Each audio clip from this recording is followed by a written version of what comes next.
कि महान पिता धन्यवाद करते हैं आज के सुंदर बाइबल अध्ययन के लिए। खुदावन हर एक को बड़ी बरकत दे, आशीष कर पिता यीशु नाम से मांगते हैं, आमीन। हम पढ़ेंगे रूत की किताब 3 अध्याय। नौमी की रूत को सलाह। उसकी सास नौमी ने उससे कहा, हे मेरी बेटी, क्या मैं तेरे लिए ठाव ना ढूंढ लूँ कि तेरा भला हो। अब जिसकी दासियों के पास तू थी वह बोझ हमारा कुटुंबी नहीं है। वे तो आज रात को खलियान में जौ फटकेगा।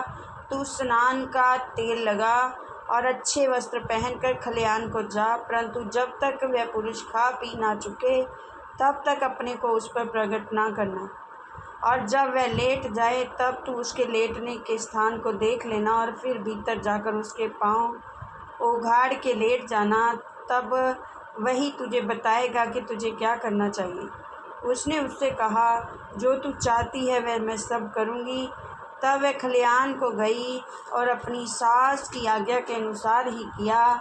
जब बोझ खा पी चुका और उसका मन आनंदित हुआ, तब जाकर अनाज के ढेर के एक सिरे पर लेट गया।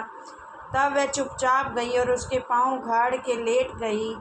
और आधी रात को वह पुरुष चौंक पड़ा और आगे की ओर झुककर क्या पाया कि उसके पाँव के पास कोई स्त्री लेटी है। उसने पूछा, तू कौन है? तब वह बोली, मैं तो तेरी दासी रूत हूँ। तू अपनी दासी को अपनी चादर ओढ़ा दे, क्योंकि तू हमारी भूमि छुड़ाने वाला कुटुंबी है। उसने कहा, हे बेटी, यहोवा की ओर से तुझ पर आशीष हो, क्योंकि तूने अपनी पिछली प्रीति पहले से अधिक दिखाई।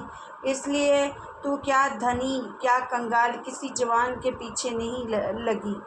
इसलिए अब हे मेरी बेटी, मत डर। जो कुछ तू कहेगी मैं तुझसे करूँगा, क्योंकि मेरे नगर के सब लोग जानते हैं तू भली स्त्री है। और सच तो ये है कि मैं तेरा छुड़ाने वाला कुटुंबी हूँ।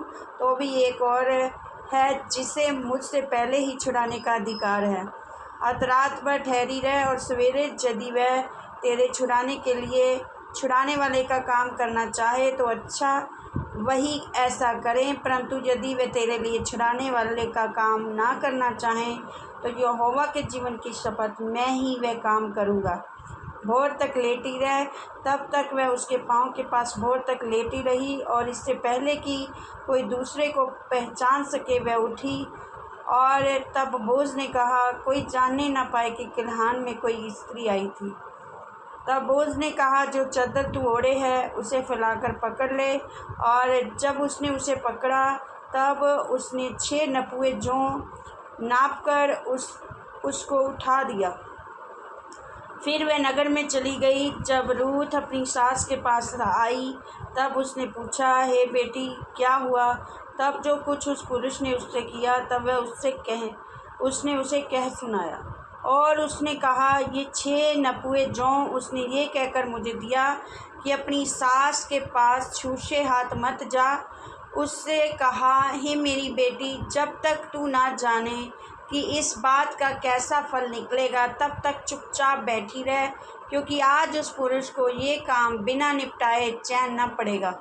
इस वचन के द्वारा प्रभु ब्लेस करेंगे, आमीन। सबको जय मसीह की।